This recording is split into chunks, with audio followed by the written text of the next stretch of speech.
ഏകദിന വനിതാ ക്രിക്കറ്റിൽ പുതിയ ചരിത്രമെഴുതി ഇന്ത്യൻ വനിതകൾ. 18 വർഷത്തിന് ശേഷം ഓസ്ട്രേലിയയെ സ്വന്തം മണ്ണിൽ തോൽപ്പിച്ചിരിക്കുകയാണ് ഇന്ത്യ. 102 റൺസിന്റെ വൻപൻ മാർജിനിലാണ് ഇന്ത്യ ഓസ്ട്രേലിയയെ തോൽപ്പിച്ചത്.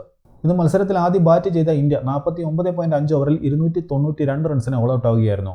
സ്മൃതി മന്ദാനയുടെ വെടിക്കെട്ട് സെഞ്ചുറിയുടെ ബലത്തിലാണ് ഇന്ത്യ ഈ സ്കോർ പടുത്തുയർത്തിയത്.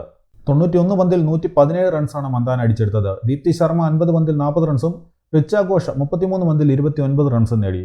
ഓസ്ട്രേലിയയ്ക്ക് ഡാർസി ബ്രൗൺ ആണ് മികച്ച ബൗളിംഗ് പ്രകടനം കാഴ്ചവെച്ചത്. 8 ഓവറിൽ 42 റൺസ് വഴങ്ങി 3 വിക്കറ്റാണ് ഡാർസി ബ്രൗൺ വീഴ്ത്തിയത്. മറുപടി ബാറ്റിംഗിന് ഇറങ്ങിയ ഓസ്ട്രേലിയ 40.5 ഓവറിൽ 190 റൺസിന് ഓൾ ഔട്ട് ആവുകയായിരുന്നു. അന്നാബൽ സദർലാൻഡാണ് അവരുടെ ടോപ്പ് സ്കോറർ. 42 പന്തിൽ 45 റൺസാണ് സദർലാൻഡ് എടുത്തത്. എല്ലിസ്ബറി 44 റൺസും ബെത്മൂണി 18 റൺസും എടുത്ത് പുറത്തായി. ഇന്ത്യയ്ക്ക് കാന്തി ഗ്രൗഡ് 9.5 ഓവറിൽ 28 റൺസ് വഴങ്ങി 3 വിക്കറ്റ് വീഴ്ത്തിയപ്പോൾ ദീപ്തി ശർമ്മ 6 ഓവറിൽ 24 റൺസ് വഴങ്ങി 2 വിക്കറ്റും വീഴ്ത്തി. ഈ ഒരു വിജയത്തോടെ 100-ൽ കൂടുതൽ റൺസിന് ഓസ്ട്രേലിയയെ തോൽപ്പിക്കുന്ന ആദ്യത്തെ ടീമായിട്ട് ഇന്ത്യ മാറി. ഓസ്ട്രേലിയ ക്രിക്കറ്റ് ചരിത്രത്തിലെ ഏറ്റവും വലിയ തോൽവിയുമായിട്ട് ഇത് മാറി.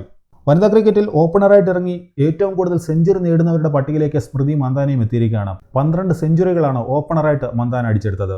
അങ്ങനെ ഇന്ത്യ വനിതാ ക്രിക്കറ്റ് ടീമിന്റെ ചരിത്രത്തിൽ ഒരു അവിസ്മരണീയ ജയമായിട്ട് ഇത് മാറിയിരിക്കുകയാണ്.